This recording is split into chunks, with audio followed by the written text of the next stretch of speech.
네. 할렐루야. 하나님께서 함께 하시는 평강과 은혜가 저와 여러분 가운데 함께 하시기를 주님의 이름으로 축원합니다. 영상을 통해 예배하는 그 자리에도 같은 주님의 은혜가 흘러갈 줄 믿습니다.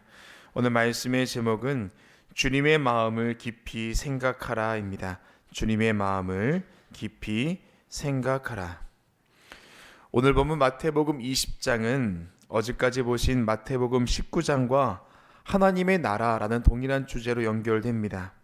오늘 말씀을 구분지어 보자면 1절부터 16절까지는 포도원 품꾼의 비유입니다. 예수님은 천국은 포도원의 주인과 같다라고 말씀하시는데요. 포도원 주인이 이른 오전, 그리고 제3시, 즉 9시죠. 또 제6시, 제9시, 심지어 제11시, 즉 오후 5시까지 포도원에서 일할 사람을 고용합니다. 그리고 하루가 끝난 후 모든 품꾼들에게 동일한 삭스를 줍니다. 17절부터 19절까지는 예수님의 고난을 예고합니다. 예수님은 제자들에게 자신이 대제사장들과 서기관들에 의해 이방인들에게 넘겨질 것이고 십자가에 못 박힐 것이나 3일 만에 다시 살아날 것이다 라고 말씀하십니다. 20절부터 28절까지는 한 어머니의 간청입니다. 세베대의 아들들, 즉 야고보와 요한인데요. 그 어머니가 예수님께 자신의 아들들을 주의 나라에서 높은 자리에 앉혀달라고 요청합니다. 마지막 29절에 34절까지는 맹인 두 사람을 고치심입니다. 예수님이 여리고를 떠나갈 때 두 명의 맹인이 길가에 앉아서 다윗의 자손이여 우리를 불쌍히 여기소서라고 외칩니다. 사람들은 그들을 꾸짖지만 예수님은 가던 길을 멈추시고 그들의 요청을 들어주셨습니다. 오늘 20장 안에는 여러 가지 이야기가 소개되고 있지만 20장을 이끌어가는 내용의 흐름은 하나님의 나라에 있습니다. 하나님의 나라는 이런 곳이다 라고 설명하기도 하지만 그런 나라를 소망하며 살아가야 하는 우리의 믿음 또한 이야기하고 있습니다.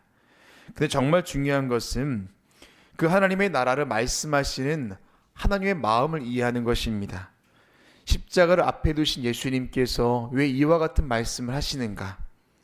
그 비유의 말씀 속에 또 이 사건 속에 담겨있는 하나님의 나라, 오늘 그 속에 담겨있는 주님의 마음을 깊이 생각하며 또 기도의 제목을 얻고자 합니다. 그 첫 번째는 한 사람을 향한 주님의 열정을 보라입니다. 한 사람을 향한 주님의 열정을 보라. 팔레스타인에는 직업이 없거나 혹은 남의 땅을 빌려서 경작하는 사람들이 많았습니다. 그래서 직업이 없는 사람들은 아침 일찍부터 장터에 나가 일거리를 찾곤 했습니다. 유대인들은 해가 뜨는 시간부터 해가 지는 시간까지 12시간으로 나누어서 이제는 이야기하는데요. 해가 뜨는 7시를 제1시, 그리고 해가 지는 6시를 제12시로 구분합니다. 오늘 본문에서 포도원 주인은 1절에 보면 이른 아침부터 나가서 일할 사람을 고용했다라고 이야기합니다. 이른 아침이라는 것은 제1시가 되기도 전이라는 겁니다. 우리의 시간으로 계산하자면 새벽 5시 혹은 새벽 6시쯤 될 겁니다. 그리고 제11시, 즉 오후 5시까지 나가서 일할 사람을 데리고 왔고 나중 온자부터 일한 것에 대한 일당을 주는데요. 나중 온자가 1데나리온을 받습니다. 하루에 일당을 받은 겁니다. 그리고 먼저 온 자들도 일당을 받는데 그래도 똑같이 한 데나리온을 받습니다. 10절에 보니까 먼저 온 자들이 더 받을 줄 알았더라 라고 이야기합니다. 그리고 주인을 원망합니다. 그들의 입장에서 보자면 충분히 그럴 수 있습니다. 오늘날 우리의 상식도 그렇습니다. 그런데 제11시가 되어도, 즉 오후 5시가 되어도 일자리를 찾지 못했던 그들의 마음을 이해한다면 아마 우리가 또 다르게 생각할 수가 있습니다. 우리말 성경에는 그들이 놀고 있다라고 표현하지만 원어에서는 아루구스라고 표현합니다. 이를 얻지 못해서 낙심하고 있는 그들의 모습을 표현하는 단어입니다. 용서하십시오. 저도 대학교 다닐 때 가끔 이제 현장에서 노동하는 일들을 종종 하곤 했었는데요. 근데 일자리를 찾으러 나간다고 해서 무조건 나가는 것은 아니더라고요. 저와 함께 나갔던 친구는 굉장히 왜소한 친구였습니다. 근데 저는 일찍이 이제는 그 인력사무소에서 이렇게 피택돼서 뭐 어딘가에서 일을 하고 돌아왔지만 그 친구는 일자리 얻지 못해서 집에 돌아오는 일들이 비일비재했습니다. 저도 어느 날은 나갔는데 일자리 얻지 못하고 집에 온 적이 있습니다. 이유는 안전화를 신지 않았다는 이유 때문입니다. 뭐 여러 가지 이유가 있습니다. 마음은 원이지만 정작 일자리 찾지 못해서 돌아오는 일들도 그 현장 사무소에서는 있더라라는 것입니다. 오늘 일자리 찾지 못했던 사람이 그 현장 가운데 있습니다. 오후 5시가 되어도 일자리를 찾지 못했습니다. 오늘 말씀해 보니까 불러주는 사람이 없었더라라고 이야기합니다. 여러분, 그들 중에는 한 가정에 가장도 있었을 겁니다. 정말로 그날의 하루의 일당이 간절했던 사람도 있었겠죠. 근데 예수님 오늘 그 포도원의 주인은 그 사람마저도 다 데리고 자신의 일터로 데려갔습니다. 1절과 4절과 7절에 보면 그 주인이 어떻게든 한 사람이라도 더 데리고 포도원으로 들여보내려는 그 열정을 볼 수가 있습니다. 해가 뜨기 전부터 해가 지기 전까지 최선으로 일할 사람을 찾았습니다. 이것이 바로 포도원 주인의 마음, 천국의 주인이신 하나님 아버지의 마음인 줄로 믿습니다. 때가 이르기 전에 한 명이라도 더 천국에 들어오는 것. 사랑하는 여러분, 주님의 나라를 향한 주님의 그 열정이 일찍이 저와 여러분을 부른 줄로 믿습니다. 우리의 노력과 우리의 공로, 우리의 경험이 아니라 하나님의 은혜로 우리가 일찍이 부름받은 사람이라는 것입니다. 그렇다면 중요한 것은 무엇일까요? 아직 부름받지 못한 사람 또한 있다라는 것입니다. 우리가 어떤 사람은 정말 새벽부터, 또 어떤 분들은 뭐 제1시, 어떤 분들은 제2시, 어떤 분들은 제3시, 각각 부름의 때가 다 다를 줄 압니다. 그런데 우리는 이미 부름받은 사람이고 포도원에 거하는 사람이고 약속받은 것을 얻은 사람입니다. 그렇다면 오늘 우리에게 주시는 사명이 무엇이겠습니까? 아직도 부름받지 못한, 아직도 일터 장터에서 그렇게 일자리를 찾아 헤매는 그 사람들을 찾아 헤매는 주님의 그 열정을 우리가 배워야 할 줄로 믿습니다. 그렇게 주님과 동역하며 걸어가는 저와 여러분 되시기를 주님의 이름으로 축원합니다. 두 번째는 섬김은 주님 마음의 본질이다라는 겁니다. 섬김은 주님 마음의 본질입니다. 17절에 19절까지의 내용을 통해 알 수 있는 것은 예수님의 죽으심이 임박했다라는 것입니다. 그런데 20절에 보면 그때 세베대의 아들의 어머니가 그 아들들을 데리고 예수님께로 왔습니다. 그리고 하는 말이 두 아들이 주의 나라에서 하나는 우편에 하나는 좌편에 앉게 하소서라고 간청합니다. 이 부탁은 예수님이 하나님의 나라를 세우시고 또한 이 나라의 왕이 되시리라 라는 그 믿음을 반영하기도 하지만 두 아들의 성공을 위한 세속적인 야망과 혼합되어 있습니다. 이 말을 들은 10명의 제자가 어땠습니까? 24절에 보면 그 두 형제에 대하여 분이 여기거늘 이라고 되어 있습니다. 왜 분이 여겼을까요? 야, 어쩜 저렇게 철이 없을까? 야, 어쩜 저렇게 세속적이야? 라는 것이 아니라 내가 먼저 말했어야 했는데 라는 그 억울함에 대한 분이었음을 우리가 짐작할 수가 있습니다.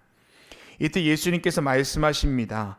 25절에 이방인의 집권자들이 그들을 임의로 주관하고 그 고관들이 그들에게 권세를 부리는 줄을 너희가 알거니와 세상에서는 권력과 힘을 가진 자들이 백성들 위에 군림하고 권세를 부린다. 이것을 네가 알고 있지 않느냐라고 이야기하는 겁니다. 그리고 말씀하십니다.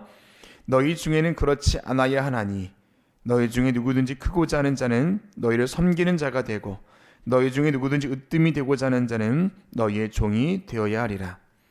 하나님의 나라는 25절과 같지 않다라는 겁니다. 세상의 구조는 이렇게 흘러갈지 모르지만 하나님의 나라는 그렇지 않다라는 것이지요. 크고자 하는 자는 섬기는 자가 되어야 하고 으뜸이 되고자 하는 자는 종이 되어야 한다. 어떻게든 높은 자리에 가고자 하려는 제자들의 그 뜨거움에 예수님은 찬물을 끼얹었습니다. 그 28절에서 인자가 온 것은 섬김을 받으려 함이 아니라 섬기려 하고 자기 목숨을 많은 사람의 대속물로 주려 함이라. 예수님 하늘 보좌를 떠나 이 땅에서 낮아지셨고 가장 낮은 종의 모습으로 사람을 섬기셨습니다. 십자가에서 자신의 생명을 내어주심으로 우리에게 섬김이 무엇인지를 보여주셨습니다. 예수님의 섬김은 단순한 말이 아니셨습니다. 자신의 생명을 대속물로 내어주는 완전한 섬김을 통하여 본을 보여주셨다라는 겁니다. 우리 교회는 하늘을 시작하면서 임원 전지 훈련을 시작하였고 또한 어제는 청지기 주일을 보냈습니다. 왜 우리가 신앙생활을 해야 하는가? 주님 보여주신 섬김과 그 희생, 그것이 바로 신앙생활의 본질인 줄 믿습니다. 왜 우리에게 직분 주셨는가? 왜 우리의 삶에 주인 되어 주셨는가? 왜 우리가 복을 사모해야 하는가? 왜 복을 구해야 하는가? 다시 한번 깊이 묵상하면서 우리에게 주신 귀한 사명을 다시 한번 깨닫는 저와 여러분 되시기를 주님의 이름으로 축원합니다. 복 받기 위함이 아니라 복을 흘려보내는 존재로, 섬김받는 것이 아니라 섬기는 존재로, 하나님의 은혜를 누리는 것이 아니라 은혜를 끼치는 존재로 저와 여러분을 부르신 줄로 믿습니다. 오늘 이와 같은 주님의 마음을 깨달으며 신앙의 본질을 회복하는 저와 여러분 되시기를 주님의 이름으로 축원합니다. 마지막 세 번째는 주님의 마음을 본받는 삶을 살라입니다. 주님의 마음을 본받는 삶을 살라. 예수님과 큰 무리가 여리고를 떠날 때 두 맹인이 길가에 앉아 있었습니다. 그들은 예수님께 지나가신다는 소식을 듣고 큰 소리로 외칩니다. 주여 우리를 불쌍히 여기소서. 다윗의 자손이요. 많은 사람들이 그들을 꾸짖으며 조용히 하라고 합니다. 그러나 두 맹인은 더욱 큰 소리로 외칩니다. 이때 예수님은 가던 길을 멈추시고 그들을 부르시지요. 너희에게 무엇을 주기를 원하느냐? 주여 우리는 눈뜨기를 원하나이다. 예수님은 그들을 불쌍히 여기셨습니다. 그리고 눈을 뜨게 하셨습니다. 여러분, 왜 이 장면이 마태복음 20장 가장 마지막에 또 소개되고 있을까요? 20장 전체에 흐르고 있는 하나님의 나라, 그리고 주님의 그 마음이, 예수님의 가르침이 단순한 말이 아니라 예수님의 삶이었고 예수님의 사역이었음을 보여주는 장면입니다. 두 맹인이 예수님을 향해 부르짖을 때 사람들은 조용히 하라고 이야기했지만 예수님은 그들을 멈추지 않으시고 마음을 다해 그들의 마음을 만지셨고 그들의 병을 고쳐 주셨습니다. 예수님은 권력과 영광을 추구하시는 것이 아니라 오히려 사람들의 고통을 들어주셨고 그들의 필요를 채우시는 것에 집중하셨습니다. 사람들의 외침이 아니라 그 한 사람의 고통에 귀를 기울이셨습니다.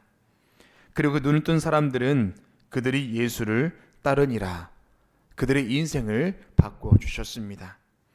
사랑하는 여러분, 하늘을 시작하면서 저와 여러분에게는 많은 기도의 제목들과 또 한 해의 결단들이 있을 것입니다.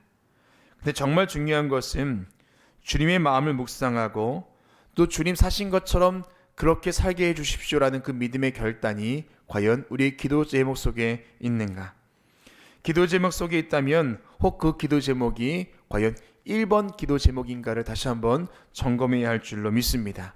오늘 이 새벽에 하나님의 나라를 선포하시는 주님의 마음을 묵상하며 저와 여러분의 삶 가운데도 그 마음 가지고 하나님의 나라를 사모하며 살아가는 저와 여러분 되시기를 주님의 이름으로 축원합니다. 기도하시겠습니다.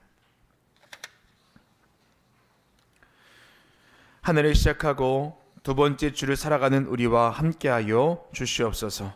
월요일 새벽 우리를 깨워주시고 주님 전에 오게 하셨사오니 우리에게 은혜를 더하사 신실함으로 주님의 뜻 이루며 살아가는 한 주 되게 하여 주시옵소서. 내 눈에 보이는 것, 내 마음에 끌리는 것, 내 경험과 내 공로, 내 뜻에 집중하기보다 하나님 나라를 사모하며 그 나라를 말씀하시는 주님의 마음을 깊이 생각하며 살게 하여 주시옵소서. 오늘도 주님 전에 나올 때 귀한 예물 드린 손길이 있습니다.